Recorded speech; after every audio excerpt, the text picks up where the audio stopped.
ಜಯಕಿರಣ films ಲಾಂಛನದಲ್ಲಿ Prakash Pandeshwar ನಿರ್ಮಾಣದ K Suraj Shetty ನಿರ್ದೇಶನದ ತುಳು ಚಲನಚಿತ್ರ ನಾನ್ ವೆಜ್ ಫೆಬ್ರವರಿ 6ರಂದು ಕರಾವಳಿ ಜಿಲ್ಲೆಯಾದ್ಯಂತ ತೆರೆ ಕಾಣಲಿದೆ.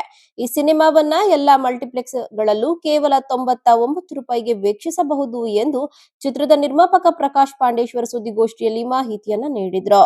ಕರಾವಳಿಯ ಪ್ರತಿಭೆಗಳಿಂದಲೇ ಸಿದ್ಧವಾಗಿರುವ ನಾನ್ ವೆಜ್ ಒಂದು ಅತ್ಯುತ್ತಮ ಹಾಗೂ ವಿಭಿನ್ನ ಕಥಾ ವಸ್ತುವನ್ನ ಹೊಂದಿದೆ. ಹೀಗಾಗಿ ಅನೇಕರು ಪ್ರಮುಖ ಪಾತ್ರದಲ್ಲಿ ಈ ಒಂದು ಚಿತ್ರದಲ್ಲಿ ಪಾತ್ರ ವಹಿಸಿದ್ದಾರೆ.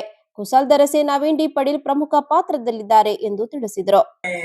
ಈಗ ಇದಕ್ಕಿಂತ ಮೊದಲು ಸೂಪರ್ ಹಿಟ್ ಆದ ಸೂಪ್ರಮ್ ಸೂ ಚಿತ್ರದಲ್ಲಿ ನಟಿಸಿರುವ ಎಲ್ಲ ಪ್ರಕಾಶ್ ತುಮ್ಮನಾಡು ಅವರು ಪ್ರಮುಖ ಪಾತ್ರ ಲೀಡ್ ರೋಲ್ ಇದ್ದಾರೆ. ಅದರೊಟ್ಟಿಗೆ ನನ್ನ ಮಗ ಅಥರ್ವ ಅಂತೇಳಿ ಅವರು ಕೂಡ ಇದ್ದಾರೆ. ಅದಂತ ವಿಶ್ವವಿನಾಯಕ್ ಮತ್ತೆ ಪುಷ್ಪರಾಜ್ ಬೋಳೂರು, ಬಾವಾ ಬಂದ್ರು, ದೀಪಕ್ ಪಣಾಜಿ ಇವರೆಲ್ಲ, ನವೀನ್ ಅದರೊಟ್ಟಿಗೆ ಒಂದು ಚಿಕ್ಕ ಪಾತ್ರದಲ್ಲಿ ಒಳ್ಳೆ ಮಿಂಚಿದ್ದಾರೆ ಅವರು.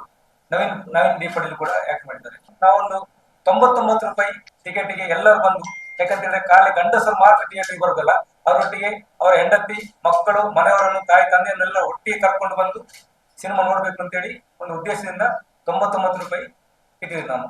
ಇನ್ನು ಚಿತ್ರದ ನಿರ್ದೇಶಕ ಸೂರಜ್ ಶೆಟ್ಟಿ ಮಾತನಾಡಿ, ಚಿತ್ರದಲ್ಲಿ ಹಾಸ್ಯಕ್ಕೆ ಯಾವುದೇ ಕೊರತೆ ಇಲ್ಲ, ಮನೋರಂಜನೆಯೂ ಕಡಿಮೆ ಇಲ್ಲ, ಸಂದೇಶ, ಕಥೆಯೂ ಅದ್ಭುತವಾಗಿದೆ ಎಂದರು. ಇದರಲ್ಲಿ ತುಳುವಿನೆಲ್ಲ ಆರ್ಟಿಸ್ಟ್ ಇದ್ದಾರೆ, ಕೃಷ್ಣಣ್ಣ ಇದ್ದಾರೆ, ನವೀನಣ್ಣ, ಆಮೇಲೆ ವಿನಾಯಕ್ ಇದ್ದಾರೆ, ದೀಪಕ್ ಅಣ್ಣ ಇದ್ದಾರೆ, ಗೋಪಾಲ್ ಖಾನ್ ಇದ್ದಾರೆ, ಅಥರ್ವ ಪ್ರಕಾಶ್ ಇದ್ದಾರೆ, ಮತ್ತೆ ಹೀರೋಯಿನ್ ಆಗಿ ಸಂಜನಾ ಮಗ್ಲಿ ಇದ್ದಾರೆ. ತುಂಬಾ ಆರ್ಟಿಸ್ಟ್ ಇದ್ದಾರೆ. ತುಂಬಾ ಕಾಮಿಡಿ ಸಿನಿಮಾ ಇದೆ. ಫೆಬ್ರವರಿ 6ಕ್ಕೆ ರಿಲೀಸ್ ಆಗ್ತಿದೆ. ಮತ್ತೆ ವಿಶೇಷ ಅಂದ್ರೆ 99 ರೂಪೀಸ್ಗೆ ಅಂದ್ರೆ ಪ್ರೊಡ್ಯೂಸರ್ ಮಾಡಿ 99, ಯಾಕಂದ್ರೆ ಎಲ್ಲರೂ ನೋಡೋ ತರ ಆಗಿ ಅಂತ. ಸಿನಿಮಾ ಅಂದ್ರೆ ಸ್ಟೂಡೆಂಟ್ಗೆಲ್ಲ ತುಂಬಾ ಕಷ್ಟ ಆಗ್ತದೆ. 200-250 ರೂಪಾಯಿ, 180 ಸ್ಟೂಡೆಂಟ್ ತುಂಬಾ ಕಷ್ಟ ಆಗುತ್ತೆ. ಆ ಉದ್ದೇಶ ಎಲ್ಲರೂ ನೋಡ್ಬೇಕೋಸ್ಕರ 99 ರೂಪಾಯಿ ಮಾಡಿದ್ದಾರೆ. ಎಲ್ಲ ದಿನ ಎಲ್ಲ ಮಲ್ಟಿಪ್ಲೆಕ್ಸ್ ಅಲ್ಲಿ ಎಲ್ಲರೂ ನೋಡಿ ಸಿನಿಮಾ ಸಪೋರ್ಟ್ ಮಾಡಿ. ಸುದ್ದಿಗೋಷ್ಠಿಯಲ್ಲಿ ಚಿತ್ರದ ನಾಯಕ ಅಥರ್ವ ಪ್ರಕಾಶ್, ನಿರ್ದೇಶಕ ಸೂರಜ್ ಶೆಟ್ಟಿ, ನಟ ವಿಸ್ಮಯ ವಿನಾಯಕ್ ಮತ್ತು ಜಗನ್ನಾಥ ಶೆಟ್ಟಿ ಬಾಳ ಉಪಸ್ಥಿತರಿದ್ದರು.